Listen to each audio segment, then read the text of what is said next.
Bien, compañeros, profesor Contel. Bueno, mi grupo nos ha tocado parte de los cambios morfológicos, alteraciones en función y desarrollo de la parte endocrinológica en la sanidad. Bien, nosotros somos los integrantes Medani Kovic, John Parihuana, Yeter Berroque, mi persona, Martín, y Adiel Miguel. Sigamos. Bien, como estamos viendo a lo largo de las presentaciones, podemos ver que en la mayoría de sistemas existe un cambio a nivel, digamos, de fibrosis, ¿no? El cual viene generado porque existe disminución, ¿no?, de lo que viene a ser la elastina y también el colágeno. Entonces, esos cambios van a generar no solamente como hemos visto en las articulaciones o en el músculo, en los otros sistemas también va a generar la atrofia de lo que vienen a ser las glándulas endocrinas. Entonces, vamos a decir que en resumen y a lo largo de este apartado, ¿no?, vamos a encontrar que las glándulas se van a encontrar atrofiadas en primera instancia por una fibrosis y en segundo lugar porque, bueno, parte de la atrofia va a generar que ya no se deje de sintetizar las hormonas y obviamente ese desuso va a hacer que disminuya su tamaño y por ende también la secreción hormonal. Ahora, no solamente vamos a encontrar eso, ¿no?, sino también podemos encontrar que existen cambios a nivel de la síntesis, por lo tanto puede haber disminución de receptores y en algunos casos puede ocurrir que se necesite una mayor síntesis para poder compensar algunos sistemas. Entonces eso es lo que vamos a ver aquí en la hipófisis. En la hipófisis va a haber una fibrosis intersticial y vamos a encontrar depósitos de amiloide y hierro. Va a haber una atrofia y reducción del volumen, que es lo que me estaba diciendo, y se va a observar predominantemente en las mujeres. Ahora, la forma, en el caso de los varones va a aplanarse, mientras que en las mujeres va a aumentar la complejidad de la hipófisis. La siguiente, por favor.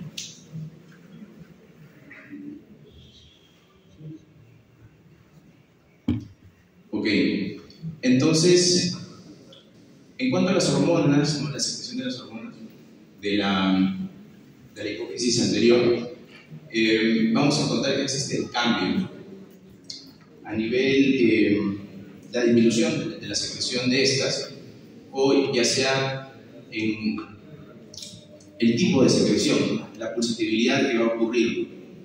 Entonces, vamos a empezar por la reducción somatotropa, ¿no? Va a haber una disminución de la hormona de crecimiento y del factor de crecimiento similar a la insulina tipo 1, ¿no? Entonces, ¿en qué va a repercutir esto? Podemos poner un ejemplo, que a nivel osteomuscular esto va a generar una desactivación o inhibición de los osteoblastos, ¿no? Por lo tanto, esto sería una de las causas por las que ocurriría, ¿no?, por lo que se da este desequilibrio a nivel de la remodelación ósea. Entonces, hay una mayor tendencia a la activación del osteoclasto, ¿no? Por lo tanto, hay una disminución de la densidad ósea y por lo tanto, pues, no hay osteoporosis. Ahora, una de las causas porque existen otras explicaciones fisiológicas, ¿no? Para el caso de los depósitos de la proteína tau, que, bueno, ya hablaron hace un momento en la parte de envejecimiento del sistema nervioso, estos depósitos de proteína tau, que si recuerdan ustedes, tienen que ver con la formación de ovillos, ¿no?, que se puede presentar inclusive en enfermedades neurodegenerativas, que sea como el Alzheimer. Ojo, que no quiere decir que necesariamente una persona o una persona senil, necesariamente porque tenga un aumento de proteínas tau, quiere decir que ya tenga Alzheimer. Recordemos que tienen que sumarse otros factores como el beta-amiloide para que el paciente desarrolle la condición. Pero ¿qué quiere decir esto? Si hay un aumento de proteína tau, quiere decir que se ve alterado el proceso electrofisiológico, ¿no?, de la sinapsis. Por lo tanto, el impulso nervioso desacelera, y si desacelera, eso puede implicar los movimientos letárgicos, ¿no? ¿Por qué? Porque existe un problema a nivel de la unión neuromuscular, ¿no?, un problema a nivel de la sensibilidad. Entonces, esto de aquí va a explicar, ¿no?, por qué el paciente senil, ¿no?, tiene las características de, bueno, encontrarse letárgico inicialmente, y eso va a generar posteriormente también una atrofia muscular, ¿no? Vamos a ver que el paciente se va a encontrar, sus sentidos, ¿no? También se van a ver disminuidos, porque también disminuye el proceso de traducción sináptica. Entonces, por eso es que el paciente pierde, ¿no?, esa capacidad cognitiva, ¿no? Se encuentra más lento en el momento de poder captar las cosas. Bien, hablando de la vasopresina, ahí nos dicen que existe una desaparición de la señal brillante en la resonancia magnética. Esto ocurre porque justamente también va a estar deprimido, ¿no?, en la secreción de esta hormona, y por lo tanto pues, en las imágenes no se va a resaltar, ¿no?, la estructura. Y bueno, también hay una alteración en la secreción de la prolactina. La siguiente. Bien, bueno, básicamente se está repitiendo lo que les acabo de mencionar, y centrémonos en el cuadro. Los procesos de fibrosis y alteraciones se pueden evidenciar como un aumento de tejido cicatricial y cambios en los vasos, ¿no? Asimismo, la reducción de tamaño y volumen también va a generar que sea menos visible, ¿no?, en imágenes de resonancia magnética. Va a haber cambios de expresión y genética que, bueno, también tienen parte de relación con lo que les mencioné de las proteínas Tau. Y no solamente eso, ¿no?, por eso es que también hay disminución de receptores y todo ello. La disminución de la separación hormonal. Y bueno, ya les puse cada uno de los ejemplos, ¿no?, cuando hay déficit de GH o IGF-1 y otras hormonas, ¿no? En el caso de las mujeres, ¿no?, por ejemplo, también tiene que ver ahí parte, si implicamos también la pérdida de densidad ósea. Hay que recordar que, si bien es cierto, la GH y IGF-1 se relacionan para hombres y para mujeres, en el caso de las mujeres, cuando llega la menopausia, ¿no?, la pérdida de estrógenos también va a generar la inactivación, la pérdida de estimulación de los osteoblastos y también una activación de los osteoblastos. Entonces ahí también se genera el desequilibrio y nuevamente entramos a ese círculo, ¿no?, de que se puede generar esa osteoporosis con pérdida de densidad ósea. Y bueno, en el caso de los varones, también esta pérdida de testosterona, ¿no?, también va a generar, ¿no?, lo mismo, ¿no?, porque hay una disminución de la FSH y también una disminución de la LH, que bueno, termina repercutiendo en el mismo problema. La siguiente, por favor. Bien,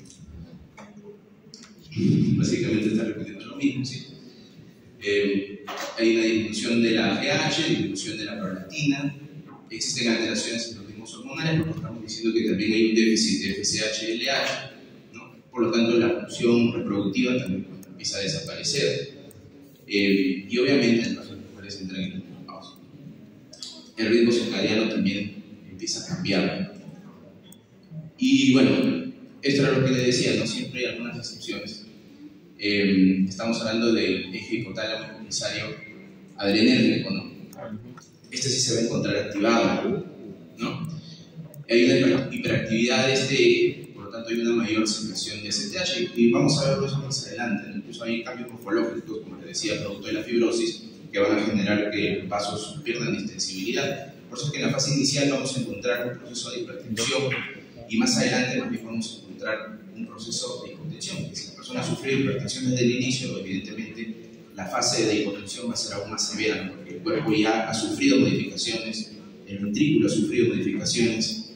Entonces, eso, rebobinando lo que se había mencionado anteriormente, va a ser algo que va a sumar en mayor cuantía lo que vendría a ser la disminución de la tasa de filtración glomerular. Y sumado a ello, en esa etapa final, también va a ocurrir una disminución, como les dije, de síntesis de angiotensina 2, y eso también va a favorecer que disminuya mucho más la tensión o la presión, y por lo tanto pues, ¿no?, la tasa de filtración glomerular disminuye. Bien, la siguiente. Ya es lo mismo que les he estado mencionando. La siguiente. Ya, en cuanto a la hipófisis posterior, también ya lo mencioné brevemente, esto de los cambios pulsátiles del ADH, ¿no? Y esa disminución de ADH, bueno, estamos ahí asociándola que justamente no se va a poder visualizar bien, ¿no?, algunas estructuras a nivel del sistema nervioso. El siguiente, por favor. Bien, en el caso de la paratiroides, nosotros nos vamos a encontrar en un contexto en el cual las demandas de calcio a nivel sanguíneo son mayores, ¿no? Y la síntesis de vitamina B, bueno, es escasa. Entonces, en ese contexto, ¿no?, es que la paratormona juega un rol importante, ¿no? Entonces empieza a haber una estimulación de parte de la paratiroides para poder generar mayor PTH. ¿Cuál es el resultado de esto? Es que, nuevamente, explicando otro mecanismo, ¿no?, de la osteoporosis, la PTH va a inactivar, o sea, a elevarse para poder compensar este problema del calcio y la producción de vitamina D, ¿no? Va a generar también la inactivación de los osteoblastos y también la activación de los osteoclastos. Entonces sería otro mecanismo. Ahora, eso también lo que les he mencionado ya es el aumento aparece con la respuesta a nivel de calcio y se debe directamente a alteraciones de la PTH. El siguiente, por favor. Ya, entonces, deberíamos partir por esto. Entonces hay un problema a nivel del calcio, aumentan las demandas de calcio a nivel sanguíneo, ¿no? Hay menor sensibilidad de la vitamina D, entonces ¿quién juega un rol importante ahí? La PTH. Para que ocurra eso tiene que haber una hiperplasia glandular, pues, se sobreactiva la glándula, por eso la vamos a encontrar grande, aumenta la PTH, ¿no?, y por ende ocurre esa patología que nos está conversando, ¿no? Y también, ¿qué es lo que vamos a encontrar? ¿Por qué es que en parte también disminuye la sensibilidad? Porque va a haber una disminución de los receptores de vitamina D, así como también de las enzimas que van a metabolizarla de forma activa. Entonces va a estar alterada la citocromo P27B1 y la 24A1.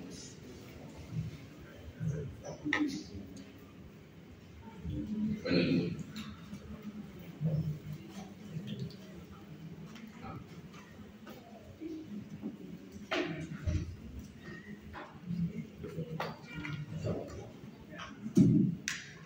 Queda 8.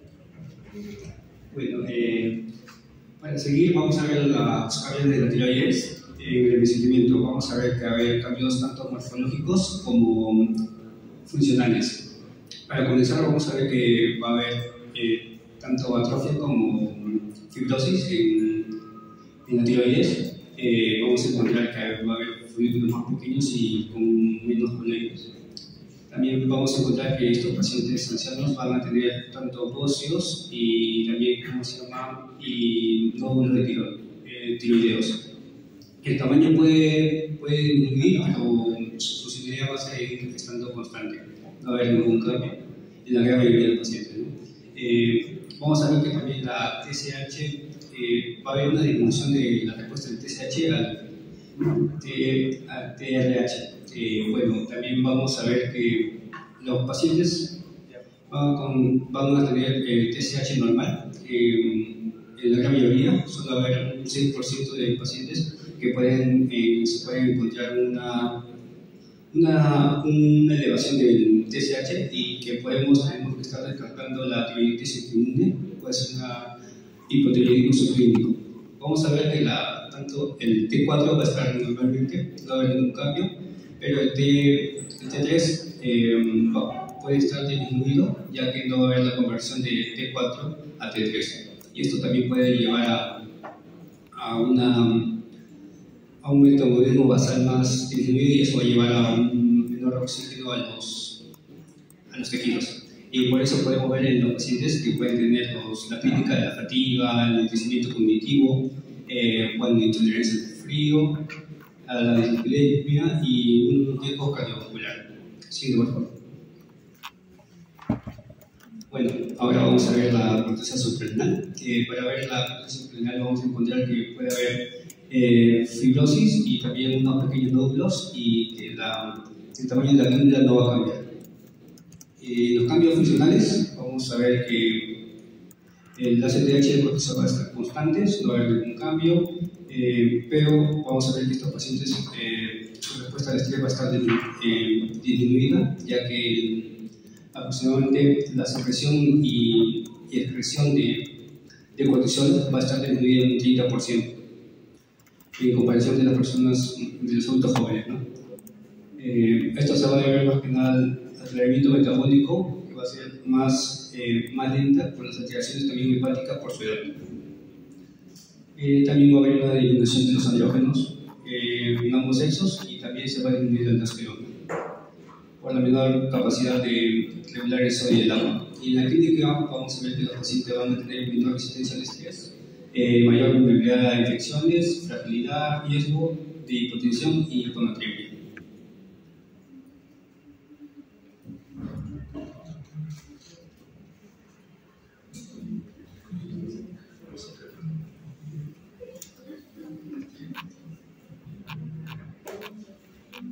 Ya, muy bien. Ahora vamos a hablar acerca de la médula suprarrenal.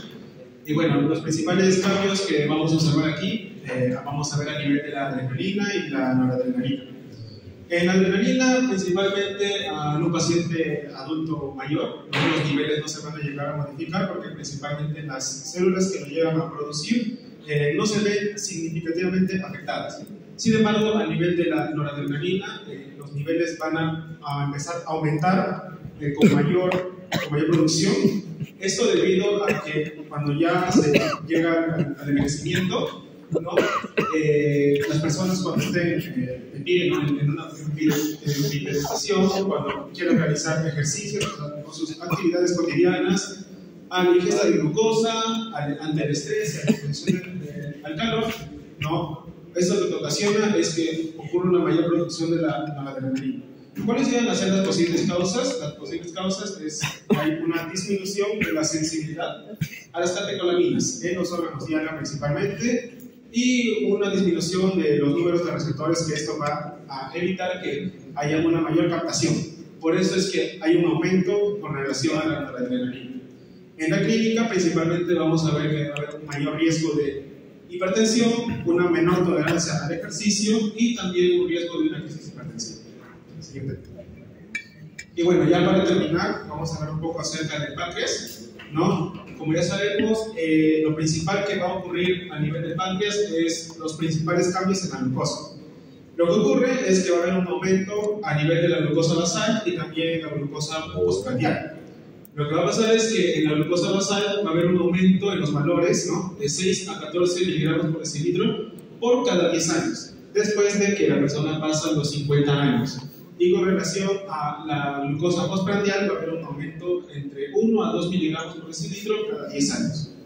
¿Esto a qué se debe? Principalmente es porque hay una menor tolerancia a la glucosa. Todo esto debido a los principales mecanismos, entre ellos la resistencia a la insulina, que es el principal. Lo que va a pasar es que al haber una mayor adiposidad de la grasa corporal, ¿no? Va a llegar a ocasionar que la secreción, ¿no? a la insulina, la secreción de la insulina disminuya principalmente. Esto también está relacionado con que la persona realice ya menor actividad física, es sedentario, y esto también ocasiona una disminución, ¿no? en los receptores de insulina.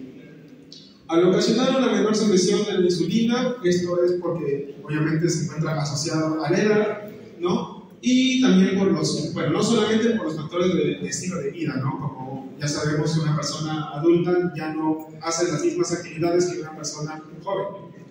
También puede deberse ante un envejecimiento intrínseco, ¿no? Este es el menor grado, mayor es relacionado a los factores de estilo de vida. Y bueno, como ya sabemos, el tejido más afectado va a ser el músculo esquelético. En conclusión, bueno, la clínica principal lo que va a ocasionar a nivel del páncreas es una intolerancia a la glucosa, como ya lo mencioné, mayor riesgo, ¿no? de diabetes, obviamente mellitus tipo 2, y alteraciones metabólicas como un mayor riesgo cardiovascular, ¿no? Y bueno, eso sería todo en relación a sistema endocrino. Gracias.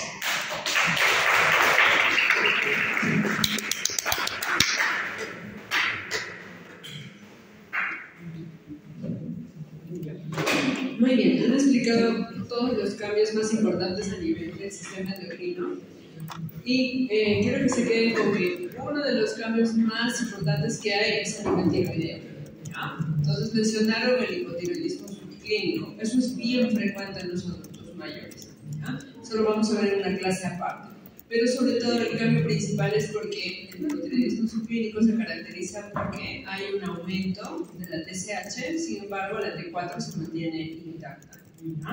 Entonces, los valores de corte normalmente en la TSH es 4, ¿no? Generalmente en los laboratorios acá es 4.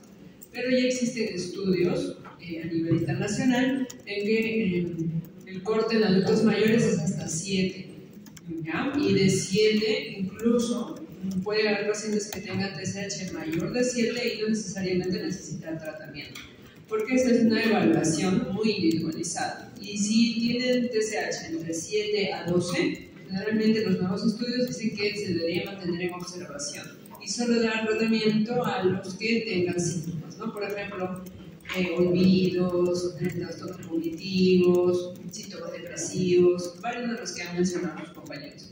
Generalmente se pone tratamiento con pocos síntomas o casi sin ningún síntoma si la TSH es mayor de 12. Eso generalmente en los adultos mayores, ¿ya? Entonces en los adultos jóvenes ya es totalmente diferente. Entonces ese es uno de los principales cambios que tienen que tener en cuenta.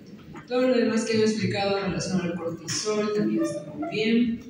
Después, el tema de la hiponatremia, que está en relación al tema del sistema urinario y también del sistema endocrino.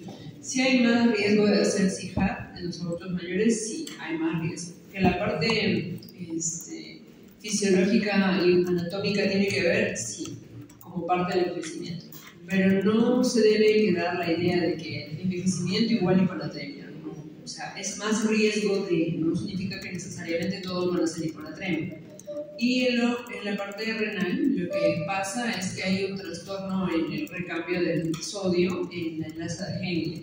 Y eso es que hay un cambio anatómico ahí que hace que disminuya su reabsorción y por eso se produce más tendencia a más hiponatremia. No es que todos los adultos mayores hiponatremia por eso, no necesariamente. ¿Ya? Ya, muy bien chicos.